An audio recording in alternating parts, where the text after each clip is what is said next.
హరి ఓం. శంకరం శంకరాచార్యం కేశవం బాదరాయణం సూత్రభాష్యకృతో వందే భగవంతో పునః పునః. ఓం అహం బ్రహ్మాస్మి. వాది అహం బ్రహ్మాస్మి, నేనే బ్రహ్మను అన్నాడు. ప్రతివాది అంటున్నాడు నో, నీవేమిటి బ్రహ్మమేమిటి అన్నాడు. అయ్యా, అహం బ్రహ్మైవాహమస్మి, నేనే బ్రహ్మను అన్నాడు. కాదు, నీవు జీవుడు, సంసార దుఃఖాన్ని అనుభవిస్తున్న అగ్నిలో. స్వాది, నేను జీవుడిని కాదండి. ఎందుకు కాదు? నువ్వు జీవుడివే. ఎందుకంటే నువ్వు కర్మాధీనుడు ఈ శరీరం పొందావు. ఈ శరీరంతో సుఖదుఖాలు అనుభవిస్తున్నావు కదా. మరి అయితే బ్రహ్మం ఎవరండి? సాక్షాత్ శ్రీకృష్ణ పరమాత్మే బ్రహ్మం. బ్రహ్మణో హి ప్రతిష్టాహం అని భగవద్గీత చెప్పింది. ఎంచేత ఆయన పురుషోత్తముడు కాబట్టి. అయితే ఏంటి నువ్వు చెప్పేదానికి ప్రమాణం ఏంటి? ఆయన సర్వజ్ఞుడు, సర్వేశ్వరుడు, సర్వ జగదుత్పత్తి స్థితి లయాలకి కారణుడు, ప్రభువు. అహమాదించ మధ్యంచ భూతానాం అంతయేవచ మస్థాని సర్వభూతాని ప్రభవ ప్రళయ స్థానం నిధానం బీజమవ్యం వేదాహం సమతీతాని వర్తమానాన్ని చార్జున అని ఈ రకంగా గీతలు ఎన్నో చోట్ల చెప్పాడు. అదేమిటండి? ఆయన దేవకి వసుదేవులకు పుట్టాడు కదా. కాకపోతే నాకన్నా కొన్ని శక్తులు ఎక్కువ ఉండొచ్చు, అంత మాత్రం చేత ఆయన గొప్ప ఏంటి? అలా కాదు. ఆయన శరీరం నీల కర్మజన్యం కాదు. ఆయనది మాయా మానుష విగ్రహం, లీలా మానుష విగ్రహం. పుట్టినట్లుగా దేహం పొందినట్లుగా తన మాయను తన వశంలో ఉంచుకుని కనిపిస్తాడు. ఆయన శరీరం నీలాగా భౌతికం కాదు. దానికి ప్రమాణం ఏమిటండి? ఆయనే చెప్పాడు, ప్రకృతిం స్వాం అధిష్టాయ సంభవామి ఆత్మమాయ అని గీత. ఆయన ఈశ్వరులని ఎక్కడ చెప్పారండి? అవునయ్యా, ఉత్తమ పురుషస్తన్య పరమాత్మేతి ఉదాహృత యో లోకత్రయమావిశ్య బిభర్తి అవ్యయ ఈశ్వర. 15వ అధ్యాయంలో 6వ శ్లోకంలో గీత చూడు. మరి నేను జీవుని ఎందుకయ్యాను? దుఃఖం ఎందుకు వచ్చింది? శరీరం రావటం వలన. నాకు ఈ శరీరం ఎందుకు వచ్చిందండి? నీవు చేసిన కర్మఫలాలు అనుభవించడానికి నాయన. నేను కర్మలు ఎందుకు చేశాను సార్? కోరికలు ఉండడం వల్ల నాయన, వాసనలు ఉండడం వల్ల. కోరికలు ఎందుకున్నాయి? రాగద్వేషాలు ఉండడం వల్ల. రాగద్వేషాలు ఎందుకు వచ్చాయి సార్? దేహాభిమానం వల్ల. ఆ అభిమానం ఎందుకు వచ్చిందండి? అవివేకం వలన. అవివేకం ఎందుకు వచ్చిందండి? అజ్ఞానం వలన. ఆ అజ్ఞానం ఎందుకు వచ్చిందండి? ఆ ఒక్కటే అడక్కున ఆయన. ఆ అడిగేవాడే నాకు ఏమీ తెలియదు, నేను అజ్ఞాన్ని అంటున్నాడు కదా. అంచేత నీకు అజ్ఞానం ఉంది. నాకు కడుపు నొప్పి ఎందుకు వచ్చిందండి అని విచారణ కాదు కావాల్సింది. ఈ కడుపు నొప్పి ఎలా పోతుంది అని అడుగు. సరేనండి, అసలు అజ్ఞానం అంటే ఏమిటి అన్నాడు. నీ స్వరూపం నీకు తెలియకపోవడమే అజ్ఞానం. పైగా నీవు కాని దాన్ని నువ్వనుకుని భ్రమించి బాధపడుతున్నావు చూడు శరీరాన్ని, అది అజ్ఞానం. నేను కానిది ఏముందండి? అయితే నువ్వెవరు అసలు చెప్పు. నేనండి, నా పేరు సుబ్బారావు అండి. నేను సూర్య వంశ సంజాతుడిని. నా తాతముత్తాతలో తండ్రి మహాపండితులు. నాకు 2 భార్యలు, ఇద్దరికి చెరో డజన్ మంది పిల్లలు అనుకోండి. అయితే మొన్ననే ఫ్యామిలీ ప్లానింగ్ చేయించుకున్నాను. అంచేత ప్రొడక్షన్కి అడ్డుకట్టబడింది. ఇవన్నీ నా ఎస్ఆర్లో రికార్డ్ అయి ఉన్నాయండి. అయ్యా, నేను అడిగింది నువ్వెవరు అని, కానీ ఈ సోదంతా కాదు. అదేంటండి, నేను ఈ శరీరం కాదా? కాదు, అది నీ శరీరం. అంటే నీకు ఉపకరణం, నీకు సుఖదుఖాలు అనుభవించడానికి కొనుక్కున్న శరీరం కర్మఫలాలతోటి.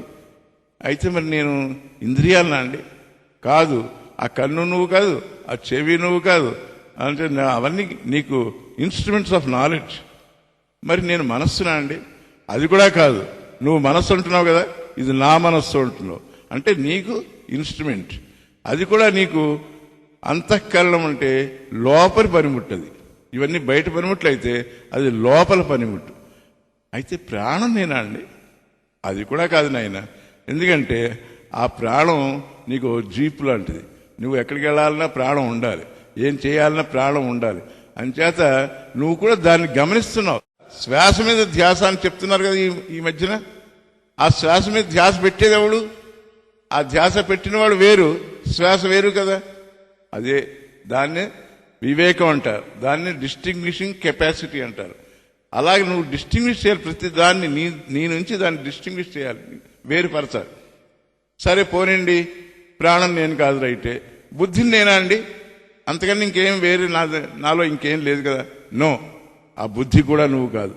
ఎందుకంటే ఆ బుద్ధిని చూసేది కూడా నువ్వే. నా బుద్ధి ఇప్పుడు పనిచేయటం లేదండి అంటూ ఉంటావు కదా. అవునండోయ్, ఆ బుద్ధిని కూడా నేనే చూస్తున్నాను. మరి నేనెవరు? సరే, ఆ బుద్ధికి కూడా పైన ఉన్నావు నువ్వు అంటే బుద్ధి ప్రాణంతో సహా శరీరేంద్రియ సంఘాతాన్ని కూడా N11 చేస్తున్నావు, యాక్టివేట్ చేస్తున్నావు, అంటే వాటికి జీవం పోస్తున్నావు. అందుకనే నీవు సాక్షివి. You are the witnessing self.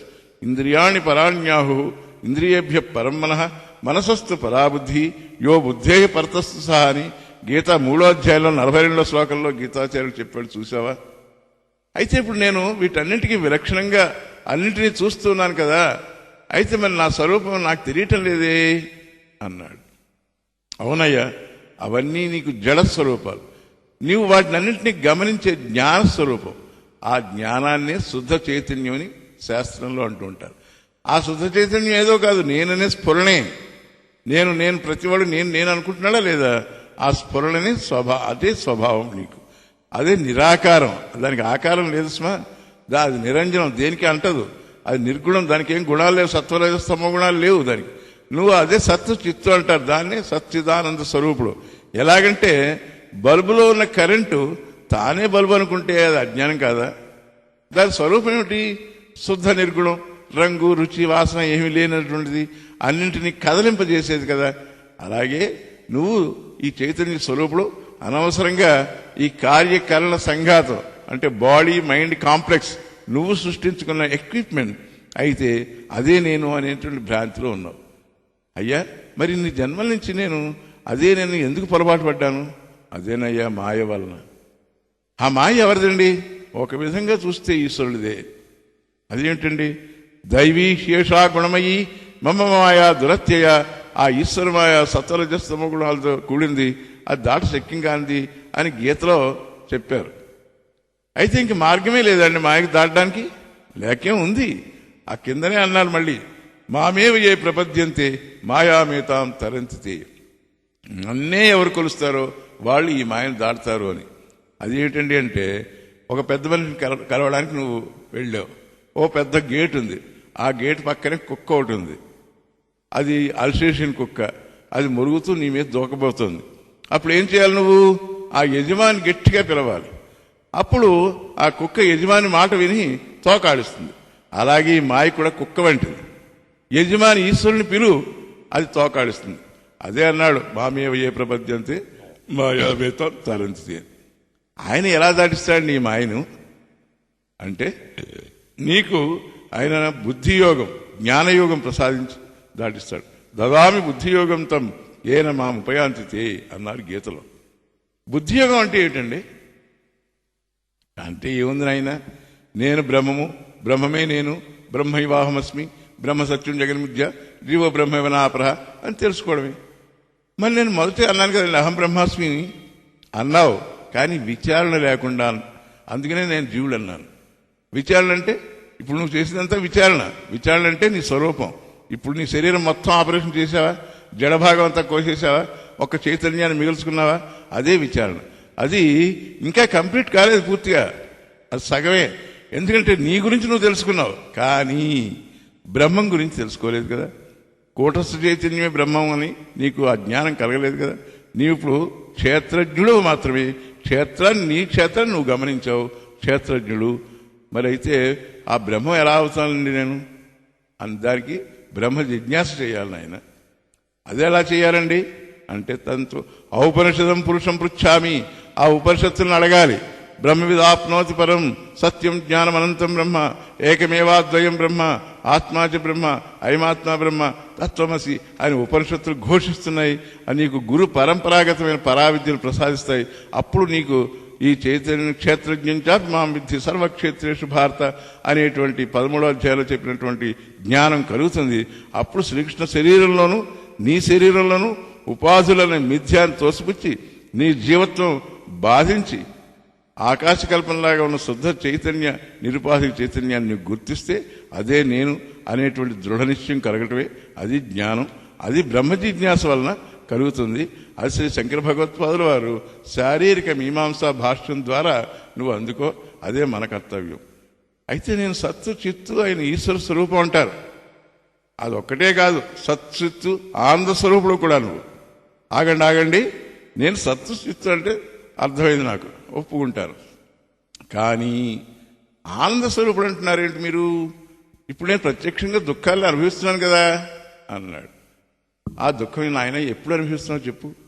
అయ్యా ఈ జాగ్రత్త దశలో, స్వప్న దశలో దుఃఖాలే కదా. మరి సుషుప్తిలో నీకు దుఃఖం ఉందా? లేదు. మరి నువ్వు ఉన్నావా లేదా?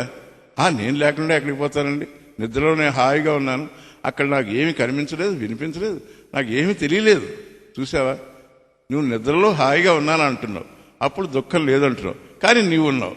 అంచేత దుఃఖం నీకు ఊరికే వచ్చింది, అకస్మాత్తుగా వచ్చింది, మళ్ళీ అకస్మాత్తుగా పోతుంది. అది నీ స్వరూపం కాదు. నీ స్వరూపం అయితే నిన్ను వదిలిపెట్టి ఉండకూడదు. నీ స్వరూపం కానిది అది నిన్ను వదిలిపెట్టి వెళ్ళిపోతుంది. అందుకనే నీ శరీర, ఇంద్రియ, మనో, ప్రాణ, బుద్ధులు అన్నీ కూడా నిన్ను వదిలి వెళ్ళిపోతాయి. నువ్వు ఒక్కడవు చిరకాలం శాశ్వతంగా ఉంటావు, ఆనందంగా ఉంటావు. అంచేత నీవు సచ్చిదానంద స్వరూప బ్రహ్మమే, తత్వమసి. ఓహో, అదే అండి అసలు విషయం.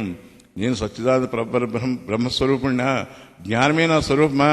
చిదాకాశమే నా స్వరూపమా? ఇది ఆద్యంతాలు లేనిదా? అయితే రెండు ఆకాశాలు లేనట్టుగా రెండు నిరాకారాలు ఉండవు. కాబట్టి ఆ ఈశ్వరుడు నేను ఒకటే అన్నమాట. నాలోని జగత్తుని, ఈశ్వరుడిని జాగ్రత్త స్వప్నాల్లో సుఖ దుఃఖాలు అనుభవిస్తున్న శరీర భ్రాంతిలో పడి అయ్యో అయ్యో అనుకుంటూ నాయనా ఈ జగత్తు జ్ఞేయమై నన్ను బాధిస్తోంది కదా అని అనుకుంటున్నావు. అవునయ్యా, నువ్వు తాడు మీద పామును చూసినంత కాలం నీకు ఆ పాము భయం, దుఃఖం కలిగిస్తూనే ఉంటుంది. ఆ పాము లేదు, తాడే ఉందనుకో, అది పోతుంది, నీకు భయం పోతుంది. మీరు మరీనండి అలా లేదనుకుంటే పోతుందా అండి? అవునయ్యా, అంతా అనుకోవడంలోనే ఉంది. నిజంగా ఉన్న పాము అయితే పోదు, కానీ నీ భావన వల్ల వచ్చిన పాము కాబట్టి, అది ఆరోపితం కాబట్టి పోతుంది. ఎందుకంటే ఒక కండిషన్ ఉంది, నువ్వు తాడు జ్ఞానంతో పాము పొమ్మంటే పోతుంది, అంతేగాని ఊరికే పామా తొలగిపో అంటే పోదు. అలాగే ఆత్మ బ్రహ్మజ్ఞానంతో, అధిష్టాన జ్ఞానంతో అపవేదిస్తే అప్పుడు ఈ జగత్తంతా కూడా మిథ్య అవుతుంది. యతో వాయుమాని భూతాన్ని జాయంతే అని శృతి నీ దృష్టిని జగత్తు నుంచి అధిష్టానమైన బ్రహ్మం వైపు మళ్లించడానికి చెప్పారు. ఆ బ్రహ్మం తెలుసుకో అంటే అదే పోతన గారు ఎవ్వని జనించు జగమెవ్వరి లోపల నుండి లీనమై ఎవ్వని ఎందుడిందు పరమేశ్వరుడెవ్వడు అని ఆ శృతులు చెప్పిన దాన్ని ఈయన తెలుగులో చక్కగా మంచి పద్యం రాశారు. బ్రహ్మం గురించి చెప్పడమే దాని ఉద్దేశం.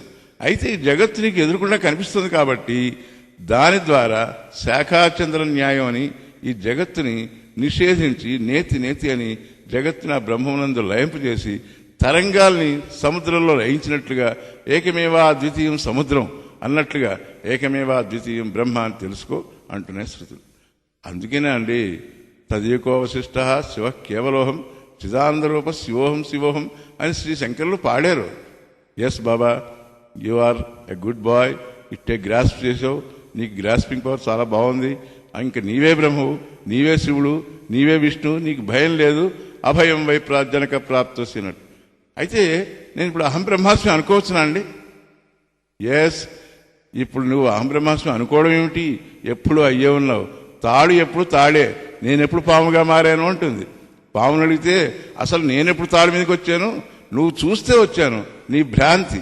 అయితే అహం బ్రహ్మాస్మి అనుకోవడం వల్ల కూడా ఆత్మకు ఉన్న పరిచ్ఛిత్వం పోయి అపరిచ్ఛిన్నత్వం వస్తుంది. అలాగే బ్రహ్మైవాహమస్మి అని అనుకుంటే బ్రహ్మకున్న పరోక్షత్వం పోయి అపరోక్ష బ్రహ్మత్వ జ్ఞానం కలుగుతుంది. ఇది యత్ సాక్షాత్ అపరోక్షాత్ బ్రహ్మ అనేటువంటి శృతిలో చెప్పారు. అయమాత్మ బ్రహ్మ అని మనకి చెప్పారు. శృత్యాది ప్రమాణాలు ఉన్నాయి. బ్రహ్మాత్మన అవస్థానమే సమాధి, అదే నీ స్వస్వరూపం. ఓం తత్సత్.